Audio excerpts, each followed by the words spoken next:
Dari tanggal awal pelaksanaan Piala Dunia U20 sebelum akhirnya dimundurkan karena ada pandemi, artinya sudah 3 tahun 6 bulan. Timnas ini dibentuk, dipersiapkan untuk tampil di Piala Dunia U20. Sudah 175 miliar rupiah dikeluarkan untuk mempercantik mendandani 6 stadion yang digunakan untuk perhelatan dari ajang ini. Masyarakat juga begitu gembira bahwa Indonesia akan menjadi bagian dari sejarah sepak bola internasional. Tentunya karena menjadi tuan rumah dari ajang Piala Dunia U20. Tapi dengan gagalnya Indonesia sebagai tuan rumah, maka kekecewaan mendalam dirasakan oleh masyarakat. Dan Presiden Joko Widodo juga sudah menyampaikan pernyataannya. Kita akan lihat bersama. Assalamualaikum warahmatullahi wabarakatuh. Bapak, Ibu, dan saudara-saudara yang saya hormati, tadi malam saya telah mendapatkan laporan dari Ketua Umum PSSI bahwa FIFA telah memutuskan membatalkan Piala Dunia U20 di Indonesia. Tentunya kita harus menghormati keputusan tersebut. Saya tahu keputusan ini membuat banyak masyarakat kecewa. Saya pun sama, juga merasakan hal itu, kecewa dan sedih. Tapi jangan menghabiskan energi untuk saling menyalahkan satu sama lain. Dan sebagai bangsa yang besar, kita harus melihat ke depan, jangan melihat ke belakang. Jadikan hal ini sebagai pembelajaran berharga bagi kita semuanya, bagi persepakbolaan nasional Indonesia. Dan saya telah meminta Ketua Umum PSSI, Bapak Erick Thohir, untuk terus berupaya semaksimal mungkin agar sepak bola Indonesia tidak terkena sanksi, termasuk kesempatan untuk menjadi tuan rumah event-event internasional lainnya. Demikian yang bisa saya sampaikan. Terima kasih. Wassalamualaikum warahmatullahi wabarakatuh. Saya kecewa dan sedih, tapi ini bukan saatnya untuk bisa menyalahkan satu sama lain. Itu yang kita dengarkan tadi dari pernyataan Presiden Joko Widodo. Nah, untuk bisa mengetahui sebenarnya bagaimana pandangan masyarakat, reaksi masyarakat, karena jujur saja setelah kemarin kita dengarkan keputusan tersebut, ini banyak sekali komentar-komentar yang menyiratkan kesedihan masyarakat, termasuk mereka membanjiri kolom komentar di media sosial beberapa tokoh. Ganjar Pranowo, kemudian juga Gubernur Bali, Iwayan Koster, dan juga berbagai pihak lainnya. Nah, untuk bisa mengetahui bagaimana pandangan masyarakat, pergerakan pernyataan masyarakat di media sosial, kita sudah terhubung dengan Mas Ismail Fahmi selaku analis media sosial Drone Emprit. Assalamualaikum warahmatullahi wabarakatuh. Selamat malam Mas Fahmi. Waalaikumsalam warahmatullahi wabarakatuh. Selamat malam Mbak Fiona. Baik Mas Fahmi, ini kalau kita tarik ke belakang, sebelumnya kan Indonesia juga sudah kecewa karena drawingnya yang rencananya dilakukan pada akhir bulan ini dibatalkan. Nah, kalau melihat pergerakannya, kekecewaan masyarakat itu seperti apa? Mulai dari drawing dibatalkan hingga saat ini kemudian fix Piala Dunia U20 dibatalkan di Indonesia. Mas Fahmi. Jadi kalau kita lihat runutannya ya, sebelum kemudian dibatalkan drawingnya, kemudian dibatalkan sama sekali Indonesia sebagai tuan rumah itu, prosesnya cukup panjang ya. Dan bisa kita lihat di dalam analisis itu, sebagian besar publik itu secara sentimen itu lebih banyak menolak. Ya. Kalau kita lihat di media online itu hampir 50% itu pernyataannya lebih banyak menolak, menyampaikan berita-berita penolakan lah, misalnya dari partai, kemudian dari gubernur, terus kemudian juga dari ormas, tokoh masyarakat juga. Kalau kemudian kita lihat di media sosial juga sama, hampir 60% bahkan penolakan sangat tinggi yang disampaikan oleh netizen. Meskipun itu ada juga kelompok netizen dan masyarakat yang mendukung, ya, jangan sampai ini terjadi penolakan.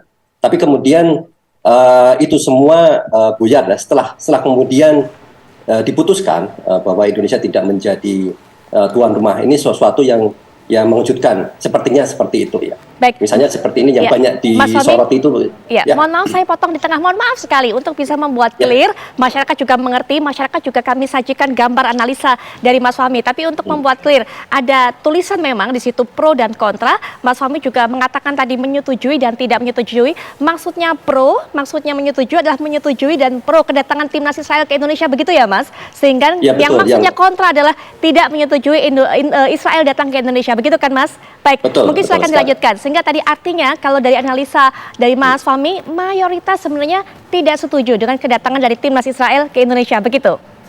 Ya, betul Baik Mas, sekali. silakan dilanjutkan. Saya hanya ingin mengklirkan sehingga masyarakat tidak bingung saja. Silakan. Oke, baik, ya betul. Situasinya seperti itu pada saat sebelum diputuskan. Jadi sepertinya baik yang menjadi banyak sorotan itu kan misalnya dari Ganjar Pranowo kemudian Gubernur Koster gitu dengan tegas menolak dan bahkan itu diamplifikasi di media sosial. Dan apa yang disampaikan oleh katakan dua gubernur ini diamplifikasi juga oleh klaster yang menolak. Tadi kita lihat ada klaster yang warna merah itu sangat besar. Mereka itu kontra, mereka menolak. Dan klaster kalau di peta itu yang warna hijau itu sangat kecil ya. Yaitu mereka itu lebih banyak yang mendukung. Dan awalnya tidak menyangka ya, bahwa Indonesia akan dicoret sama sekali. Ya makanya terjadilah memang ketarik-menarik politik itu sangat kuat. Ya. Di media sosial saya lihat pernyataan dari Ganjar misalnya itu diamplifikasi oleh netizen ya, sebagai netizen menyatakan bahwa ini lihat ini gubernur yang care pada Palestina misalnya kayak gitu. Dan jadinya isunya isu politik terasa mungkin di sana. Nah, makanya ketika kemudian Indonesia dicoret, Ganjar termasuk ya analisis setelah tanggal 28 itu menyatakan bahwa Ganjar termasuk yang paling banyak dipersalahkan ibaratnya itu. Gubernur Koster juga sama banyak dipersalahkan gara-gara ini.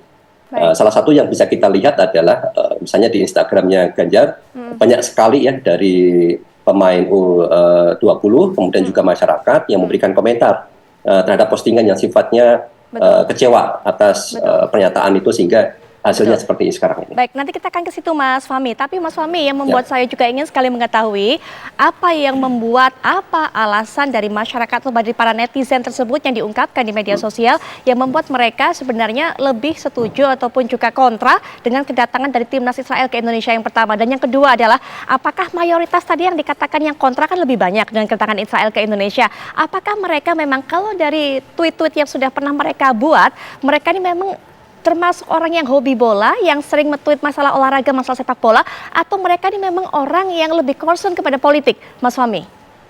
Nah, ini menarik nih kalau lihat. Saya mulai dari mereka yang menolak dulu ya. Oke. Kalau mereka yang menolak itu jelas ya. Kalau katakan dari umat Islam itu isunya isu Israel dan Palestina. Ya, kalau dibilang itu isu politik atau apa, itu isunya sudah sangat panjang. Ya, bagaimana kondisi Israel kemudian Palestina dan sampai sekarang kita lihat itu sudah menjadi alasan umat Islam di Indonesia untuk menolak. Makanya dilihat gambar yang warna merah itu kan besar sekali mereka penolakan. Alasannya lebih banyak dari situ. Kemudian juga ada alasan penolakan, katakan dari mereka yang penggiat bola ya, meskipun nggak banyak. Mereka masih berharap itu Indonesia masih jadi tuan rumah ya. Dan mereka nggak nyangka. Tapi mereka ada penolakan. Penolakannya terus apa? Jadi alasan kanjuruhan misalnya, kekecewaan mereka bagaimana keputusan mungkin respon pemerintah hasil akhir dari persidangan ya terhadap kanjuruhan yang belum tidak menurut mereka tidak memperlihatkan rasa keadilan itu menjadi alasan mereka juga untuk kemudian tidak terlalu membela bahwa U20 harus ada di Indonesia. Itu salah satu mereka yang kontra. Baik. Nah, dari kalangan mereka yang sangat mendukung, jelas ini kan sudah program pemerintah ya. Yang paling besar alasannya adalah ini kalau seandainya terjadi Indonesia nggak jadi menjadi tuan rumah dicoret itu sanksinya sangat besar. Ada banyak di list, banyak sekali sanksi-sanksinya. Ya. Tidak boleh meng-host beberapa lama, kemudian tidak boleh ikut aktif di internasional dan lain-lain. Jadi dilihat sangat besar. Sementara mereka pegiat bola itu bisa dari berbagai macam kalangan. Kalau bisa dibilang ada pro pemerintah, kontra pemerintah misalnya itu ada di dua-duanya. Ya, karena mereka ya, hampir setiap hari itu berbicara tentang bola. Jadi pencinta bola itu suatu yang kekuatannya sangat besar di Indonesia. Baik. Jadi Mas Fahmi, mereka mengekspresikan karena alasan itu. Baik, Mas Fahmi ini mungkin terakhir Mas Fahmi. Setelah kemudian FIFA mengeluarkan keputusan Indonesia batal jadi tuan rumah Piala Dunia U20, dari reaksi netizen apa permintaan mereka yang paling banyak mereka minta? Satu yang saya dengar adalah meminta dari dua sosok tersebut yang dikatakan oleh Mas Fahmi dipersalahkan oleh netizen, yaitu adalah Ganjar Pranowo dan Iwayan Koster untuk meminta maaf. Tapi adakah kemudian permintaan lainnya yang dituntut betul-betul oleh netizen? Ya, netizen berharap sebetulnya ini terutama soal kanjuruhan ya. Bereskan dulu lah kalau kayak gitu. Jadi bereskan kondisi yang ada di Indonesia. Mungkin belum pantas kita masuk ke dunia internasional karena masalah kita di Indonesia cukup banyak. Baik. Karena itu dari kalangan mereka yang pencinta bola pun, mereka kan ada kekecewaan atas itu. Jadi sebagian dari mereka pun tidak bisa dikatakan tidak solid kemudian mendukung ya. Nah, ketika ada seperti ini ya udah selesaikan aja urusan yang di Indonesia. Ini salah satunya. Iya. Di samping yang Mbak sampaikan tadi. Baik, jadi netizen ternyata masih menarik mundur, masih menyinggung masalah mengenai tragedi Kanjuruhan. Mas Ismail Fahmi, terima kasih sudah memberikan informasi kepada kami bagaimana pemetaan yang ada reaksi masyarakat di media sosial. Selamat malam. Wassalamualaikum warahmatullahi wabarakatuh. Waalaikumsalam warahmatullahi wabarakatuh. Baik, dan pemirsa kalau kita berbicara duka, tadi Ketua Umum PSSI juga mengunggah di layarnya di media sosial, ini warna hitam, warna duka cita memang. Ternyata narasumber di sebelah saya juga mengenakan pakaian yang menunjukkan duka citanya, pakaian berwarna hitam. Bang Ovan Lamara, Assalamualaikum warahmatullahi wabarakatuh. Waalaikumsalam warahmatullahi wabarakatuh, Put. Apa kabar? Baik, Bang Ovan. Ya. Kabarnya sih tidak baik-baik saja saya kalau dari Bang Ovan kalau lihat kostumnya. Iya, Betul begitu? betul. Setelah mendengar kabar dari semalam? Tebakan Puput sangat benar. Tadinya saya berniat menggunakan kostum kebesaran Timnas Indonesia. Paling tidak jaketnya ada Garudanya. Tapi setelah saya merenung lebih dalam, kayaknya lebih pantas malam ini jika saya mengenakan baju hitam. Baik. Karena ini menjadi cerminan terutama pencinta sepak bola Indonesia dan kita semua sebagai bangsa Indonesia bahwa kita benar-benar sangat berduka dengan dibatalkannya Indonesia sebagai host atau tuan rumah Piala Dunia 2023 ini. Baik, Bang Ovan Lamara, ini masih menjadi misteri di kalangan masyarakat. Kenapa sih kemudian FIFA ini mengeluarkan keputusan ini?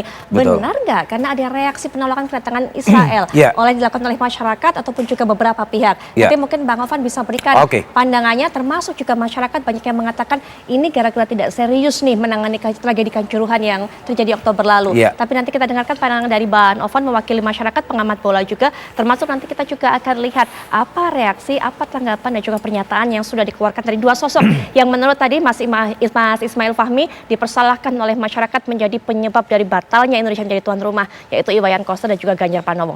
Ada yang batal tapi bukan puasa. Itu adalah bunyi kalimat yang ditweet atau diunggah di media sosial oleh Gibran Rakabuming Raka selaku Wali Kota Solo, kota yang juga menjadi salah satu tempat pelaksanaan Piala Dunia U20 tadinya. Nah, ini besar harapan dari Gibran bahwa PSSI akan menyiapkan skenario lain kemudian untuk stadion-stadion sudah dipersiapkan yang sudah dipercantik tadi dengan biaya 175 miliar rupiah ini bisa dimanfaatkan untuk hal lainnya. Kita akan lihat bersama. Kecewa nggak Mas? Kecewa nggak dengan keputusan ini? Biasa aja. Kecewanya udah kemarin sejak pada protes itu Mas? Nanti akan disiapkan langkah-langkah yang lain ya.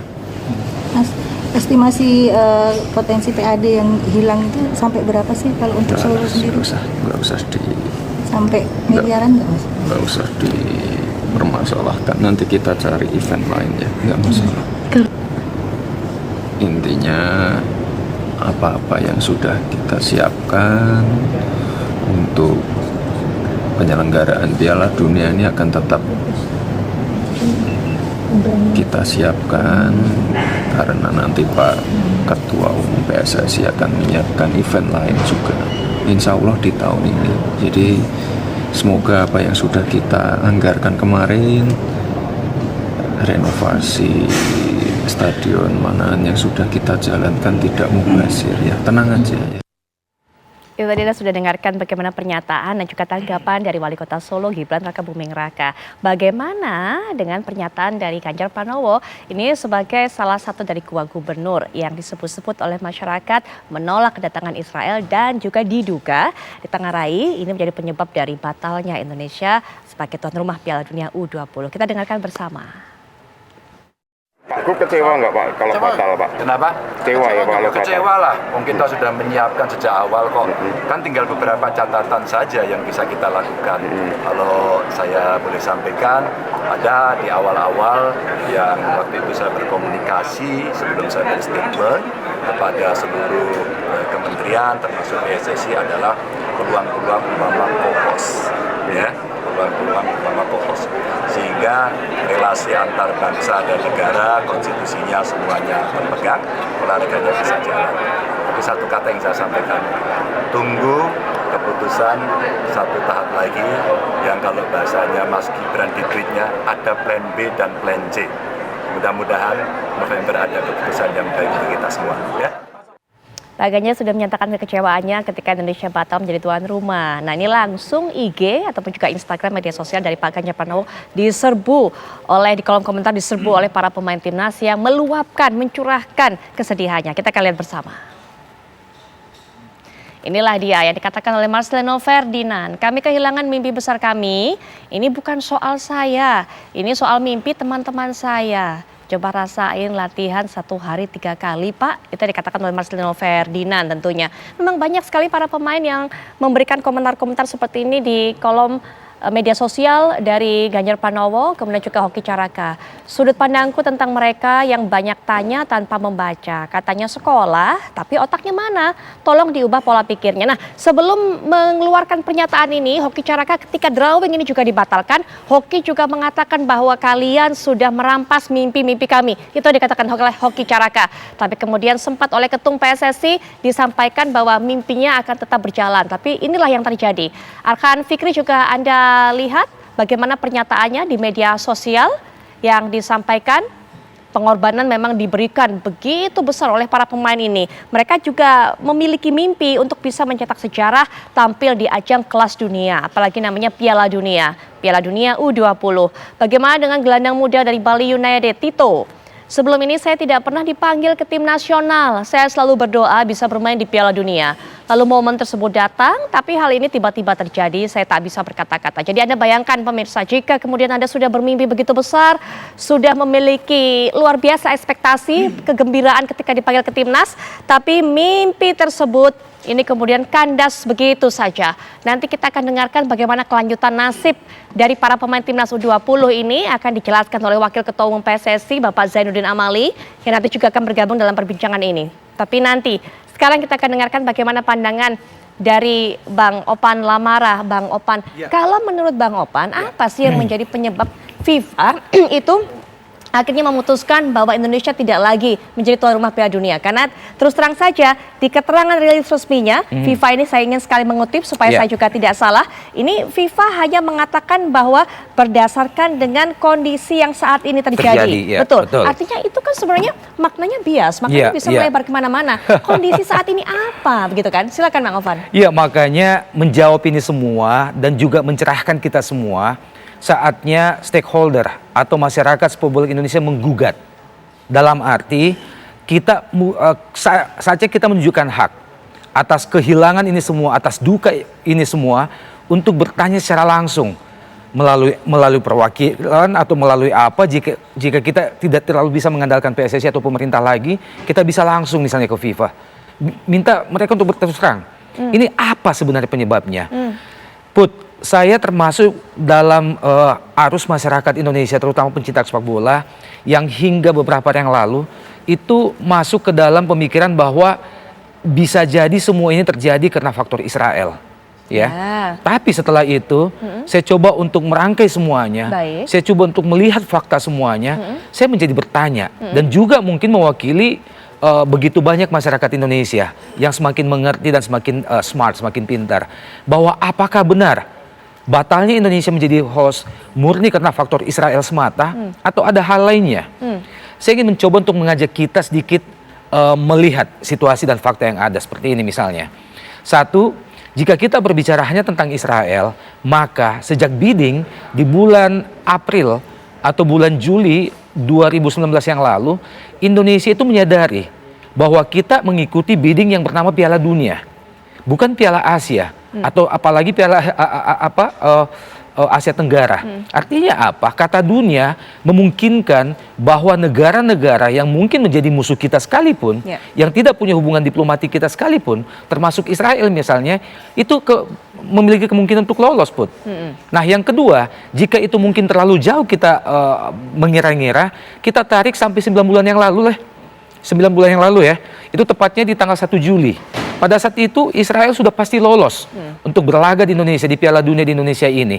Mereka tampil sebagai runner up, juara Piala Eropa, dikalahkan oleh Inggris, dan itu yang pertama kalinya mereka lolos di pentas Piala Dunia di umur apapun. Nah, ini menunjukkan bahwa seharusnya sebutlah dari 9 bulan yang lalu kita bisa mengantisipasi semuanya hal-hal atau isu-isu kontroversi yang berkaitan dengan Israel. Tapi Tapi faktanya kita baru mulai ribut tentang Israel ini praktis 2 minggu belakangan ini, Ya, atau sebelum- beberapa betul. bulan sebelum drawing. Iya, atau hanya sekitar 9 atau 10 bulan sebelum hari H penyelenggaraan Piala Dunia yang tanggal 20 Mei nanti. Ya. Nah, ini menjadi pertanyaan bagi kita semua.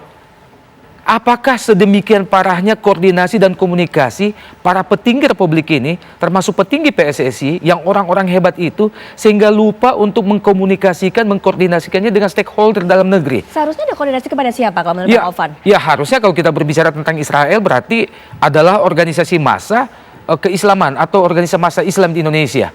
MUI misalnya, NU, Muhammadiyah dan sebagainya. Nah, dalam siaran di TV One 3 hari yang lalu, saya bersama dengan wakil dari Majelis Ulama Indonesia, MUI mengakui bahwa sejauh ini mereka belum pernah diajak koordinasi atau dikomunikasikan tentang keberadaan Israel ini. Mereka mengakui bahwa mereka baru mengetahui tentang keberadaan Israel dari media massa belakangan ini.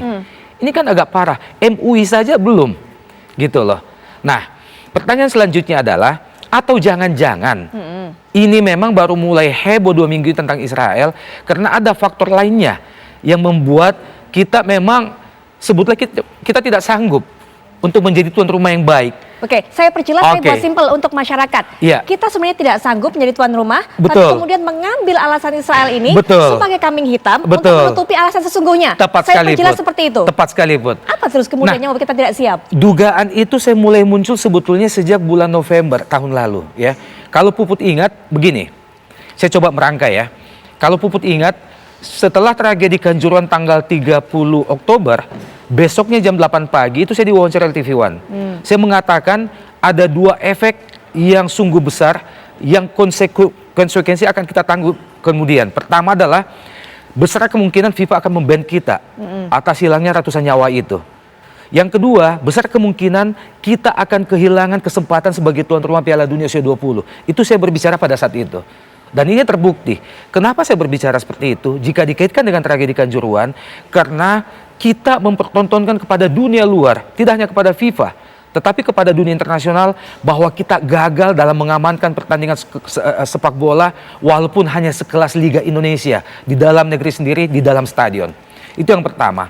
Yang kedua, tapi kedatangan Gianni Infantino kemudian, 1 bulan kemudian mengunjungi presiden, memberikan garansi, memberikan jaminan kepada kita bahwa Piala Dunia itu masih tetap akan lanjut di Indonesia. Betul. Kita pun optimis. Tapi pada akhirnya menyangkut Kanjuruhan ini, saya kembali pesimis setelah proses penegakan hukum, proses persidangan, dan hasilnya seperti yang kita ketahui, itu membuat orang semua sangat kecewa, terutama para korban. Nah, lagi-lagi dari sisi HAM, dunia luar juga pasti akan menyoroti ini, bahwa kita gagal dalam hal penegakan HAM.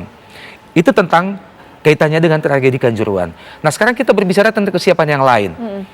But, ini adalah agenda terbesar dalam dunia olahraga yang pernah diadakan di Indonesia. Sebutlah sejak PSSI hadir. Baik. Ya, Piala Dunia usia 20. Agenda kedua terbesar FIFA setelah Piala Dunia Senior seperti yang berlangsung di Qatar beberapa waktu yang lalu. Baik. Atau ini menjadi agenda olahraga terbesar kedua setelah Asian Games 2018 yang lalu. Artinya apa? Kita jika persiapan memang matang, jika tanda-tanda persiapan itu memang siap, harusnya Indonesia dalam hal ini pemerintah dan juga PSSI sudah melakukan promosi besar-besaran. Ya. Sejak beberapa bulan yang lalu. Saya ingat waktu ASEAN Games saja sudah Betul, jauh-jauh hari untuk promosi. 1 tahun sebelumnya, 1 tahun sebelumnya kita udah mulai gegap gempita dengan Baik. promosi Asian Games. Baik. Atau kalau kita melihat misalnya Olimpiade di Tokyo, itu bahkan mereka mempromosikan 2 tahun sebelumnya. Baik. Ini kita dari mulai bulan Oktober, November, Desember, saya tidak melihat ada gegap gempita promosi sama sekali, Baik. termasuk di media televisi loh. Baik, Bang Ovan. Mungkin Gitu. saya stop sampai di sini, Oke. kita lanjutkan nanti. Kalau Bang Ovan mengatakan sebenarnya kita masih belum siap untuk menjadi tuan rumah Piala Dunia U20, apanya? Dari segi mananya kita belum siap? Nanti Bang Ovan bisa berikan Oke. pandangannya. Termasuk satu hal lagi yang saya juga ingin penasaran, pandangan Bang Ovan terhadap lobby-lobby yang dilakukan oleh Ketua Umum PSSI. Setuju. Yang kita tahu, banyak sekali cerita beredar di belakang layar bahwa ada hubungan kedekatan mungkin antara Ketua Umum PSSI dengan Presiden FIFA Gianni Infantino. Harusnya approach-nya bisa berjalan dengan lancar. Tapi apa yang kita lihat sekarang itulah hasilnya. Nanti mungkin Bang Bang bisa Oke. berikan pandangan mengenai hal ini. Kita Siap. akan jeda sejenak dan kami akan segera kembali saat lagi. Apa yang dijelaskan sebelum jeda tadi oleh Bang Ovan Lamana setidaknya menjadi masukan baru untuk kita membuka cakrawala kita. Apa yang menjadi penyebab dari batalnya Indonesia sebagai tuan rumah? Ada mungkin kemungkinan, ini menurut pandangan, sekali lagi menurut pandangan Bang Ovan, sebenarnya kita masih belum siap menjadi tuan rumah Piala Dunia ajang sebesar itu. Karena kalau Bang Ovan menilai dibandingkan Asian Games juga, mana promosinya? Nah, Bang Ovan, Ya. di mana kemudian sisi ketidaksiapan kita sebenarnya? Itu yang pertama. Yang kedua adalah sudah sempat saya sampaikan tadi, lobby-lobby yang selama ini kita nilai, kita kira Pak Ketum dengan Presiden FIFA ini begitu dekat hubungan personalnya, Betul tapi sekali. kan tidak berhasil. Betul. Nah, kalau kita berbicara tentang indikasi, ada begitu banyak indikasi yang menunjukkan kepada kita bahwa sesungguhnya jauh hari sebelumnya, bukan hanya tahun ini saja, jauh hari sebelumnya kita belum siap. Salah satunya adalah kita tidak menemukan promosi tentang ajang akbar sebesar Piala Dunia U20 ini di mana-mana. 1 bulan yang lalu saya masih main ke Bali contohnya. Di Bali saya bahkan tidak menemukan satu pun promosi tentang Piala Dunia usia 20 ini di Bali. Bali akan menjadi salah satu host dari 6 kota. Itu indikasi satunya. Indikasi lainnya adalah bahwa kita juga tidak melihat adanya persiapan dari sisi misalnya persiapan pembukaan atau seremoni pembukaan. Kemudian volunteer yang selama ini ribuan yang kita mau libatkan. Belum pernah ada latihan signifikan tuh bagi mereka. Kemudian hal lainnya adalah infrastruktur, stadion. Juga latihan-latihan pengamanan dari pihak kepolisian. Yang dibutuhkan tentu butuh pelatihan berkali-kali untuk mempersiapkan ini semua. Nah, sekarang pertanyaannya adalah bagaimana tentang perjalanan ketua umum? Ya, singkat. Perjalanan ketua umum PSSI ke Qatar bertemu dengan Presiden FIFA kemarin misalnya. Saya malah curiga, jangan-jangan keberangkatan ketua umum ke FIFA itu bukan untuk bernegosiasi agar kita diberi kesempatan, tapi jangan-jangan ketua umum berangkat ke sana untuk menyerahkan surat pengunduran diri dari Indonesia sebagai tuan rumah. Baik, itu mungkin dia. Sampai di situ terakhir. Tapi terima kasih Bang Ovan sudah memberikan Sama-sama. pandangan. Terima kasih sudah bergabung dengan kami. Iya. Kita akan langsung saja untuk bisa mendapatkan keterangan sesungguhnya apa sebenarnya menjadi alasan dari FIFA. Langsung disampaikan oleh Wakil Ketua Umum PSSI Bapak Zainuddin Amali. Assalamualaikum warahmatullahi wabarakatuh. Selamat malam Pak Amali. Waalaikumsalam warahmatullahi wabarakatuh. Putri, apa kabar? Baik, alhamdulillah Pak Amali. Baik, Pak Amali, tentunya kami melihat bagaimana upaya dari Pak Amali, rekan-rekan semuanya di PSSI yang memberikan pendekatan ataupun juga melakukan menghibur para pemain timnas yang saat ini kondisinya sudah terpuruk begitu kan, mimpi mereka hilang. Bagaimana saat ini kondisi para pemain dan juga tim pelatih dari timnas U20 Pak Amali? Ya, pada saat siang tadi saya ketemu dengan mereka di tempat nginap untuk pelatnas. Tentu mereka kelihatan sekali sangat kecewa dan sedih. Nah, saya menyampaikan perasaan yang sama juga kita rasakan, bukan hanya kalian, karena memang kita tahu bahwa mimpi dari seorang pemain sepak bola itu bisa bermain di tingkat Piala Dunia. Itu semua pemain sepak bola pasti bermimpi untuk bermain di Piala Dunia. Tetapi keputusan FIFA sudah disampaikan melalui rilis mereka. Tentu kita tidak bisa berbuat apa-apa karena sebagai anggota FIFA kita harus menerima itu. Walaupun ada upaya-upaya, tetapi upaya-upaya melobi, melakukan pendekatan dan berbagai hal kepada FIFA, saya kira itu suatu yang kecil kemungkinannya bisa ada hasilnya. Karena apa? FIFA ini adalah satu organisasi olahraga atau sepak bola yang tidak mau diintervensi. Sekali dia akan membuat keputusan, keputusan itu harus kita jalankan. Kita mengalami 2015. 2015 kita di-ban dan akibatnya kita nggak bisa apa-apa. Baik. Itu yang sedang kita usahakan sebenarnya, walaupun kita tahu bahwa FIFA itu memenangkan kita sebagai tuan rumah karena ada komitmen, karena ada government garanti, ada jaminan dari pemerintah pusat dan pemerintah masing-masing, pemerintah daerah. Nah, itu yang dilihat oleh FIFA. FIFA itu sederhana melihatnya, kita bisa tidak memenuhi komitmen-komitmen itu. Kalau dari sisi persiapan, sisi teknis, itu sudah jalan. Inspeksi FIFA terakhir dari 21 sampai 27 melihat tentang stadion, itu semua mereka sudah oke, dilihat persiapan-persiapan kita, dukungan-dukungan kita terhadap apa yang mereka minta perbaiki, kita perbaiki, rumput diminta perbaiki, kita perbaiki, yang lain-lain juga seperti itu, semuanya sudah. Baik. Secara teknis FIFA tidak ada masalah. Kemudian juga persiapan-persiapan lain di LOC, persiapan tim nasional juga sudah dilakukan oleh PSSI sebagai penanggung jawab tim nasional sesuai dengan Kepres. Nah, tetapi yang dilihat oleh FIFA juga ada dinamika, ada perkembangan akhir-akhir ini di Indonesia, makanya dalam rilisnya kan disebutkan seperti itu. Drawing dibatalkan. Itu sebagai indikasi kuat bahwa ini susah untuk diteruskan. Artinya apa? Komitmen yang sudah pernah kita berikan, memberikan jaminan dengan berbagai hal, ternyata nggak bisa jalan. Itu akhirnya FIFA memutuskan, ya sudah, dicabut ketuan rumahan kita. Jadi bukan alasan-alasan lain, sekarang ini kan berkembang, ini karena kanjuruhan, Betul karena sekali. hal-hal yang lain, tidak.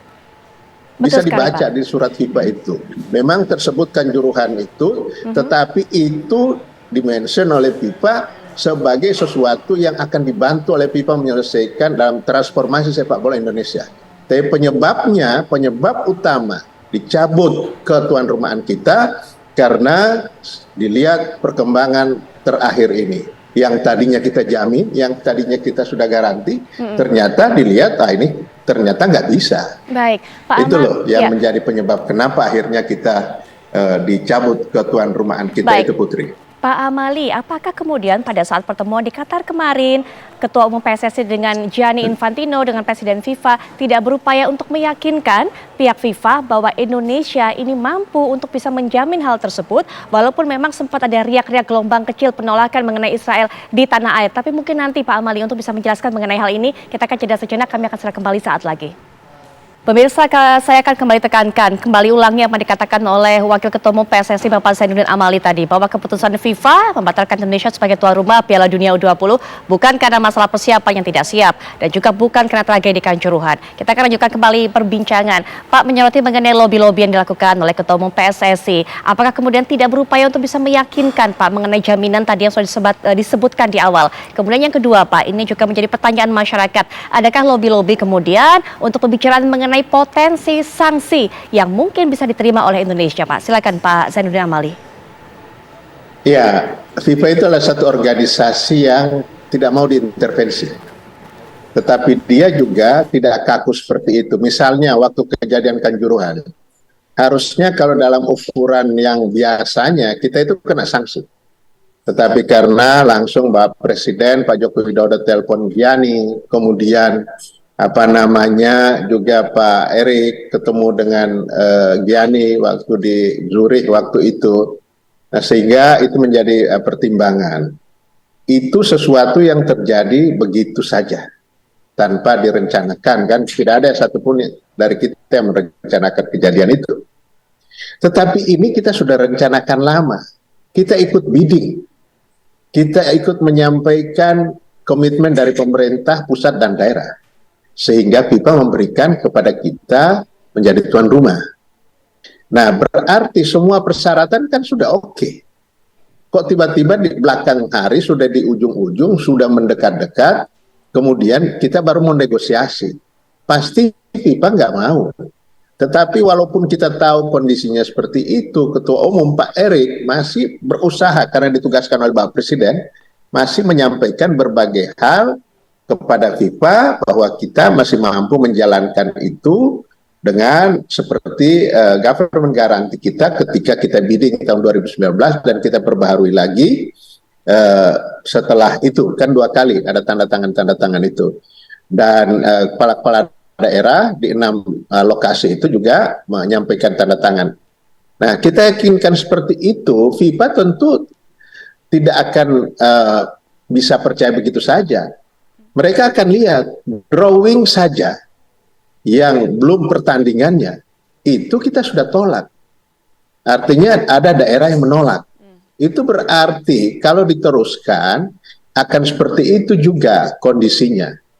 Kan di dalam surat itu disampaikan oleh FIFA bahwa memperhatikan kondisi yang terakhir ya, kondisi yang terakhir yang terjadi di tanah air. Karena sekarang ini apa yang terjadi di Indonesia itu FIFA langsung bisa membaca. Sekarang kan teknologinya sudah sangat canggih, apalagi ada orang FIFA yang sedang ada di sini. Sejak tanggal 20 mereka berada di sini, inspeksi terakhir untuk kesiapan teknis lapangan dan lain sebagainya. Nah, upaya-upaya yang dilakukan oleh Pak Erik sebagai ketua umum tentu beliau kerjakan secara maksimal. Beliau dekat dengan Presiden FIFA, saya menyaksikan sendiri ketika Piala Dunia sangat akrab, sangat dekat. Tetapi ini mengenai aturan. Berbeda dengan di tempat kita. Kalau di sana tidak bisa. Kalau sekali mereka sudah memegang garansi dari kita, maka garansi itu akan jadi patokan kita. Nah, begitu kita tidak bisa menjalankan komitmen itu, tentu itu menjadi penilaian dari FIFA. Baik, Pak Itu. Jadi kita tinggal sekarang berharap mudah-mudahan aksi lanjutannya itu tidak menjadi berat buat kita. Ya, karena kan di dalam rilis itu juga ada sanksi loh. Nah, itu dia. Akan dipertimbangkan sanksi apa. Nah, kalau kita sudah kena sanksi, itu waduh berat buat sepak bola Indonesia. Baik, Pak Amali. Bapak Zainuddin Amali selaku Wakil Ketua Umum PSSI, terima kasih sudah meluangkan waktu kepada kami dan juga memberikan informasi ini kepada masyarakat. Selamat malam, Pak. Baik, pemirsa, keterangan dari Bapak Zainuddin Amali tadi juga sekaligus menjadi penutup jumpa kita di Apa Kabar Indonesia malam kali ini. Kami akan kembali esok 18.30 waktu Indonesia Barat. Jangan sampai dilewatkan. Saya Putri Viola pamit. Selamat malam. Sampai jumpa.